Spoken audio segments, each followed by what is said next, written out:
믿기지 않는 일이 벌어졌습니다. 몽골, 그 광활한 땅이 지금 한국어에 빠졌습니다. 거리엔 한글 간판이 넘치고 학생들은 한국어로 수업을 듣고 아이들은 안녕하세요라며 인사하죠. 도대체 왜, 무슨 일이 이 나라에 벌어진 걸까요? 그 놀라운 진실을 전합니다. 지금부터 한국어가 국민의 삶을 바꾼 나라, 그 놀랍고도 가슴 뭉클한 이야기를 따라가 봅니다. 그 전에 좋아요와 구독을 눌러주세요. 안녕하세요. 저는 베이징에 사는 린샤오밍입니다. CTV에서 15년째 중견 기자로 일하며 중국 문화의 우수성을 다루는 다큐멘터리를 주로 제작하고 있죠. 솔직히 한국에 대해선 복잡한 감정이 있었어요. 대학 시절 한국 유학생과의 경쟁에서 장학금을 놓친 후로 한류에 은근한 경계심을 품게 됐습니다. 이번 취재는 몽골의 한국화 현상을 비판적 시각으로 접근해주세요. 편집장의 지시를 받고 울란바토르행 비행기에 올랐습니다. 아시아 문화 주도권 다큐의 일부로 중국의 영향력을 강조할 내용이 될 터였죠. 비행기에서 내리자마자 눈에 들어온 건 한글 간판들이었어요. 공항 출구부터 시내로 향하는 길목까지 때론 몽골어보다 더 크게 적힌 한글 간판에 놀랐습니다. 린 선생님, 저희 몽골에 오신 걸 환영합니다. 제가 바트입니다. 통역사 바트는 한국어, 중국어, 몽골어를 모두 유창하게 구사했어요. 그의 안내로 시내를 둘러보니 거리마다 한글 간판, 한국 음식점, 심지어 GS25까지. 더 놀라운 건 현지인들이 이런 풍경에 전혀 위화감을 느끼지 않는다는 점이었죠. 이건 한국인 관광객을 위한 특별구역인가요? 아니요. 그냥 평범한 울란바토르 거리입니다. 편의점에 들어가니 제품 안내가 모두 한글이었고 몽골인들이 한국어로 대화하고 있었어요. 한글만으로 안내되어 있는데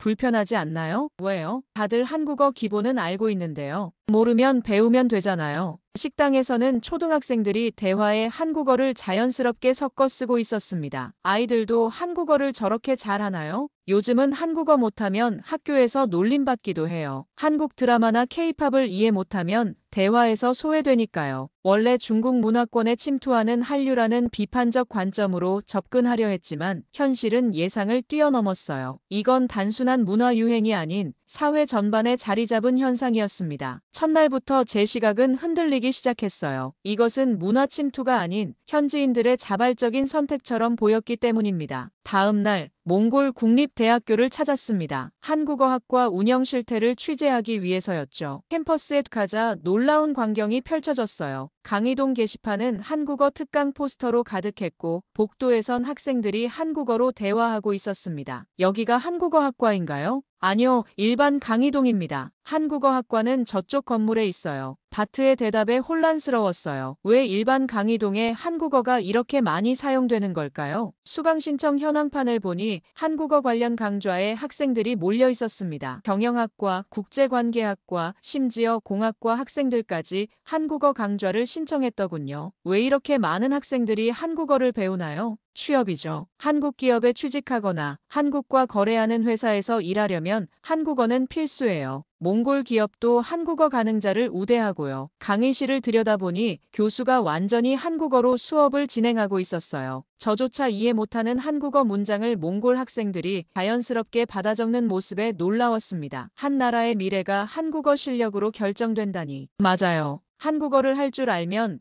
평균 임금이 30% 정도 높다는 통계도 있어요. 대학생들에겐 생존 문제죠. 점심시간, 바트의 누나 툴가가 운영하는 식당에 갔습니다. 툴가는 한국식 식당을 준비 중이라고 했어요. 왜 하필 한국 음식점인가요? 딸아이가 한국 드라마를 보고 한국 음식에 관심을 갖게 됐어요. 요즘 한국 음식점은 장사가 잘 되고요. 고등학생인 툴가의 딸 사란이 한국어로 인사했습니다. 안녕하세요. 중국에서 오셨다고요? 저 한국 드라마 정말 좋아해요. 사란의 꿈은 한국 유학이었어요. 패션 디자인 공부요. 한국 스타일이 제일 멋있잖아요. 나중에는 몽골에서 한국 스타일 옷을 만들고 싶어요. 나오는 길에 만난 대학생들은 졸업 후 계획을 물으니 한국 취업이요. 라고 답했습니다. 저는 한국에서 2년 일하고 돌아와 창업할 계획이에요. 한국에서 배운 기술과 경험이 있으면 몽골에서 성공하기 쉬워요. 그들에게 한국은 단순한 문화적 영향력을 넘어 기회의 땅으로 인식되고 있었습니다. 호텔로 돌아와 취재 내용을 정리하며 못하며 혼란스러웠어요. 비판적 시각으로 접근하라는 편집장의 지시가 있었지만 현장에서 본 것은 강요된 게 아닌 자발적인 선택이었습니다. 취재 방향을 어떻게 잡아야 할지, 내일은 어떤 질문을 해야 할지 고민하며 잠이 들었어요. 취재 사흘째, 한국어 교육에 중점을 둔다는 몽골 고등학교를 방문했습니다. 교문에 들어서자 한국과 몽골 국기가 나란히 걸려있는 모습이 눈에 들어왔어요. 이 학교는 한국 정부나 기업의 지원을 받나요? 일부 교육 기자재는 한국 기업에서 기증받았지만 기본적으로 몽골 정부 학교예요.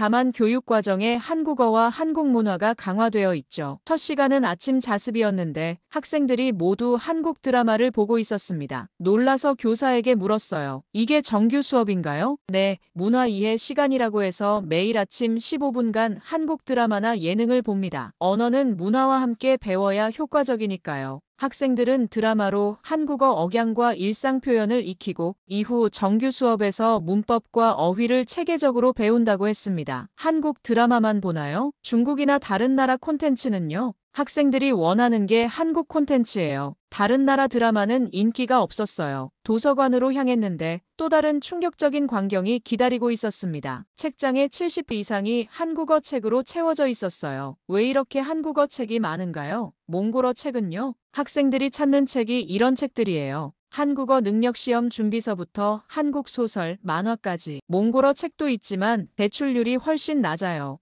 점심시간, 교장 선생님께 솔직한 질문을 던졌습니다. 이렇게 한국 문화와 언어에 치중하면 몽골의 정체성이 약화되지 않을까요? 교장 선생님은 한숨을 쉬더니 진지하게 대답했어요. 그런 우려도 있지만 이건 생존 전략이에요. 우리 졸업생들이 취업하려면 한국어가 필수입니다. 몽골 경제에서 한국 기업의 비중이 커지고 있고 한국으로 유학이나 취업을 원하는 학생들도 많아요. 저희는 현실적인 교육을 제공해야 합니다. 그 말에 할 말을 잃었습니다. 문화 정체성보다 생존과 번영이 우선이라는 현실적 관점에 반박하기 어려웠어요. 학부모들의 반응은 어떤가요? 오히려 더 적극적이에요. 한국어를 더 가르쳐달라는 요청이 많습니다. 자녀가 한국어를 잘하면 가족 전체의 경제적 미래가 밝아진다고 생각하니까요. 한 교실을 들여다보니 한국어 반은 입학 경쟁률이 5대1이라고 했습니다. 학생들이 한국어를 배우는 이유를 물었더니 한국 대학에 가고 싶어요. 오빠처럼 한국 회사에서 일하고 싶어요. 같은 답변이 돌아왔어요. 호텔로 돌아오며 바트에게 물었습니다. 몽골 정부는 문화적 종속 같은 우려는 없나요? 처음엔 있었죠. 하지만 경제적 실리를 무시할 수 없었어요. 한국 기업들이 일자리를 창출하고 기술을 전수하고 투자를 하니까요. 처음 기획했던 몽골의 한국화 현상 비판 르포는 점점 설득력을 잃어가고 있었습니다. 현장에서 본 것은 문화 침투가 아닌 경제적 필요와 개인적 열망이 만든 자발적 선택이었으니까요. 다음 날 바트는 저를 도시 외곽의 서울 카페로 안내했습니다. 한국에서 일하다 귀국한 청년 바야르가 오픈한 이 카페는 한국식 인테리어와 메뉴로 현지에서 인기였어요. 바야르 씨, 한국에서 어떤 일을 하셨나요?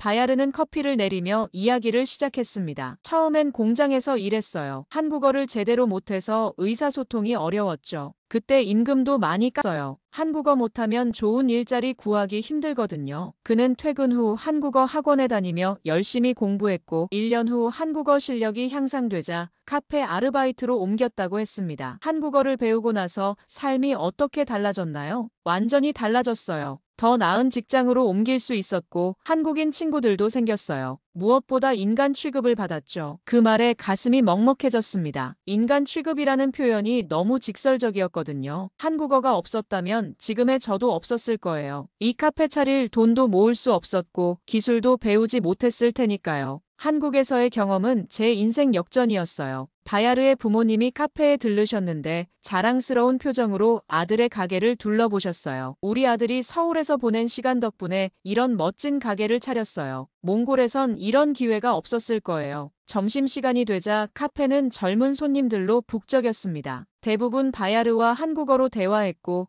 메뉴도 한국어 이름으로 주문했어요. 오후에는 바야르의 소개로 한국에서 함께 일했던 친구들도 만났습니다. 한국어 덕분에 더 안전한 일을 할 수 있었어요. 언어를 모르면 위험한 작업장에 배치되기 쉬워요. 한국에서 배운 기술로 지금은 한국 기업 몽골 지사에서 일해요. 월급이 몽골 평균의 3배예요. 그들에게 한국어는 단순한 외국어가 아니라 생존과 직결된 도구였습니다. 해질 무렵 바야르의 옥상에서 울란바토르의 저녁 풍경을 바라보며 솔직한 대화를 나눴어요. 몽골 문화가 한국화되는 것에 대해 어떻게 생각하세요? 저는 그것을 문화적 침략이라고 생각하지 않아요. 오히려 기회라고 봐요. 몽골은 작은 나라고 우리만의 길을 개척하려면 다른 나라의 좋은 점을 받아들여야 해요. 한국은 우리에게 롤모델이 될 수 있죠. 한국어가 몽골어를 대체할까 걱정되진 않나요? 그렇진 않을 거예요. 저희는 한국어를 배우면서도 몽골인으로서의 정체성은 잃지 않아요. 한국어는 저에게 단순한 도구가 아니었어요. 그것은 존엄의 문제였죠. 언어를 알면 권리를 주장할 수 있고 존중받을 수 있으니까요. 바야르의 말이 가슴에 와닿았습니다. 호텔로 돌아오며 생각했어요. 이제 제 취재 방향은 완전히 바뀌어야 할 것 같았습니다. 문화 침투라는 프레임으로는 이 현상을 제대로 설명할 수 없었어요. 이건 몽골 사람들에게 생존과 발전을 위한 전략적 선택이었습니다. 노트북을 열고 편집장에게 현장 상황과 취재 방향 변경의 필요성에 대해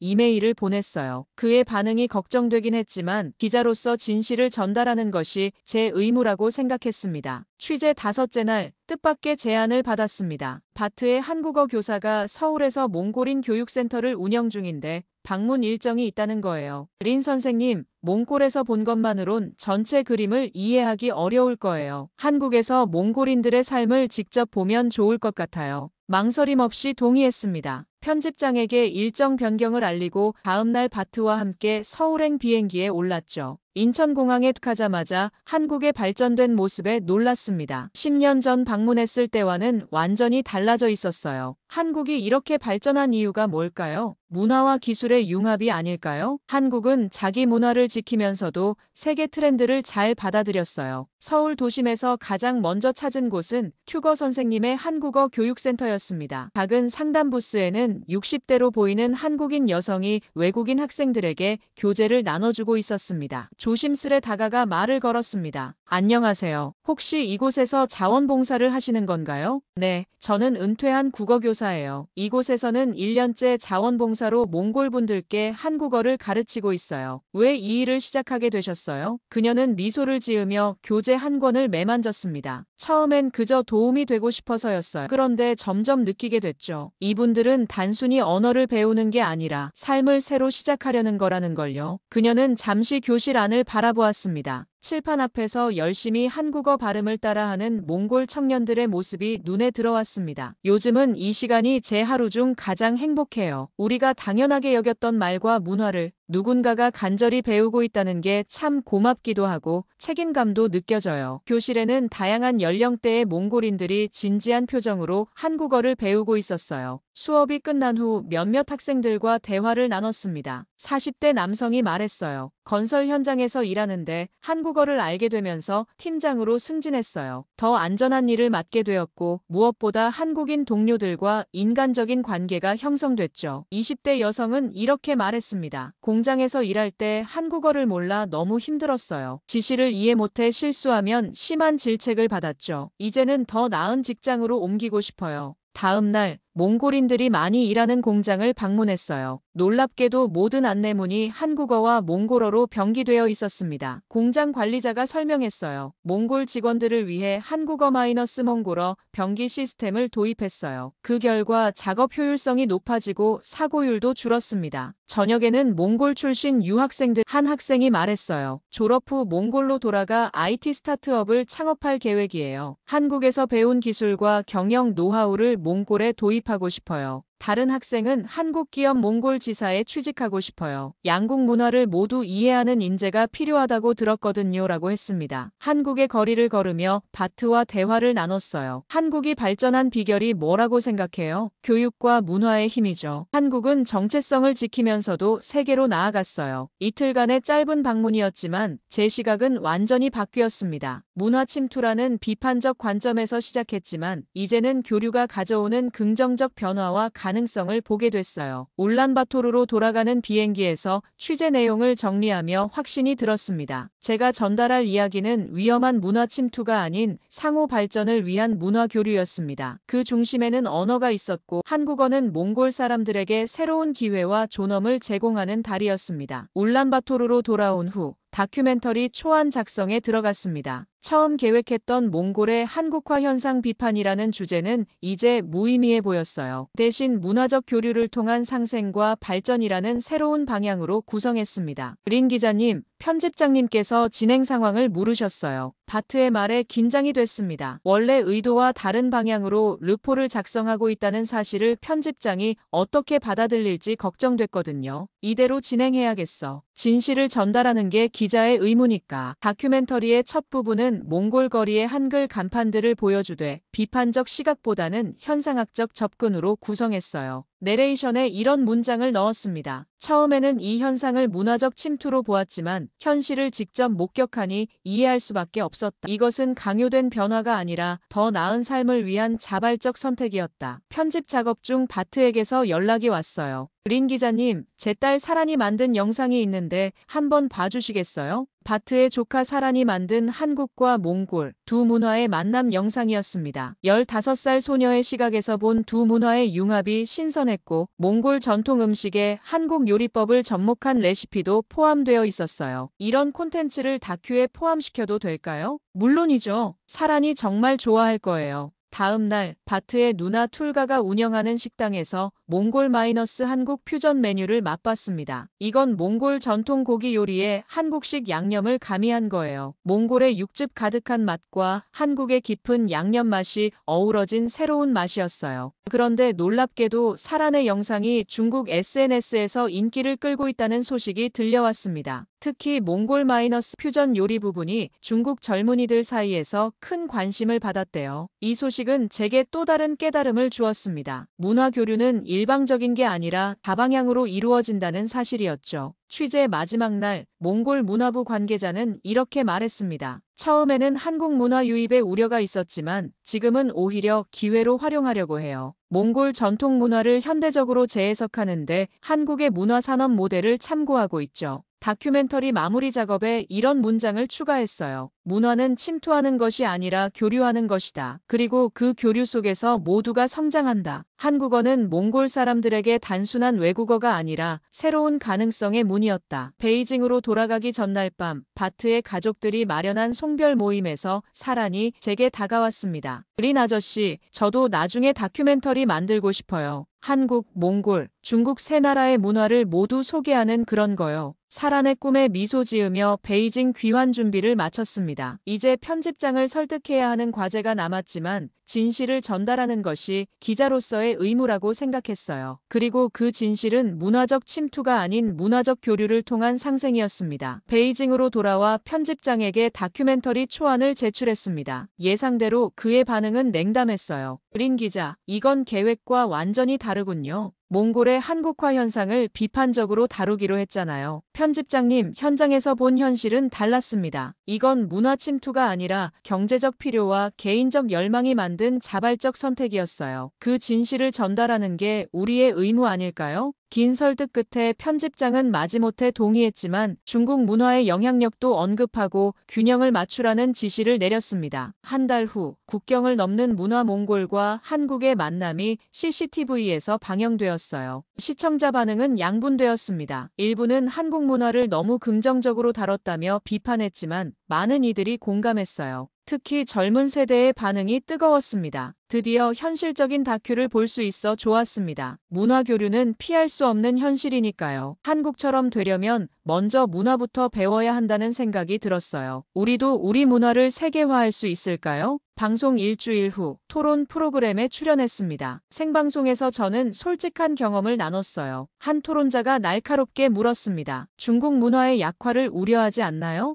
이웃 국가에서 중국 문화보다 한국 문화가 더 인기 있다는 건 우리 영향력이 줄어든다는 의미 아닌가요? 문화 영향력은 강요할 수 없습니다. 한국은 자국 문화를 현대적으로 재해석하고 세계와 공유하는 데 성공했어요. 우리도 배울 점이 있습니다. 이어서 말했죠. 한국은 미래를 준비한 나라입니다. 문화산업을 국가 성장 동력으로 발전시켰고 언어를 세계화 도구로 활용했어요. 이 발언에 스튜디오에서 박수가 터져나왔고 SNS에서도 큰 반향을 일으켰습니다. 방송 이후 편집장이 저를 불렀어요. 긴장된 마음으로 그의 사무실을 찾았죠. 린 기자, 시청자 반응을 보니 당신 판단이 옳았던 것 같군요. 다음 기획은 중국 문화의 현대적 재해석과 세계화 전략은 어떨까요? 한국의 사례를 참고 삼아 우리 문화를 어떻게 세계에 알릴 수 있을지에 대한 내용으로요. 바트에게 방송 소식을 전하자 그도 기뻐했습니다. 그는 최근 한국 기업과 몽골 정부가 공동으로 추진하는 직업교육 프로젝트에 참여하게 됐다고 했어요. 이 프로젝트가 성공하면 더 많은 몽골 청년들이 양질의 일자리를 얻을 수 있을 거예요. 문화교류가 가져온 실질적인 변화죠. 방송 한 달 후 다큐멘터리는 아시아 방송 콘텐츠 어워드 문화 2회 증진 부문 후보에 올랐습니다. 이 과정을 통해 저는 기자로서 그리고 한 사람으로서 성장했어요. 선입견을 내려놓고 현실을 있는 그대로 바라보는 법을 배웠습니다. 문화는 경쟁이 아닌 교류를 통해 더욱 풍요로워진다는 사실을 깨달았어요. 다큐멘터리 방영 3개월 후 뜻밖의 제안을 받았습니다. 한몽중 삼국문화균형 프로젝트의 자문위원으로 참여해달라는 것이었어요. 린 기자님의 다큐멘터리가 세 나라 간 문화교류의 중요성을 잘 보여주었습니다. 균형 잡힌 시각으로 프로젝트에 조언해 주셨으면 합니다. 첫 회의에서 바트를 다시 만났습니다. 그는 이 프로젝트의 몽골 측 코디네이터가 되었다고 했어요. 린 선생님 덕분에 좋은 기회를 얻게 됐어요. 이제 제가 배운 언어들을 의미 있게 활용할 수 있게 됐네요. 가장 흥미로웠던 것은 한국어 자국어 융합 앱 개발 프로젝트였습니다. 몽골과 중국의 젊은 개발자들이 협력해 만드는 이 앱은 언어와 함께 문화적 맥락도 가르칠 예정이었어요. 울란바토르에서 열린 삼국 청년 문화교류 포럼에서는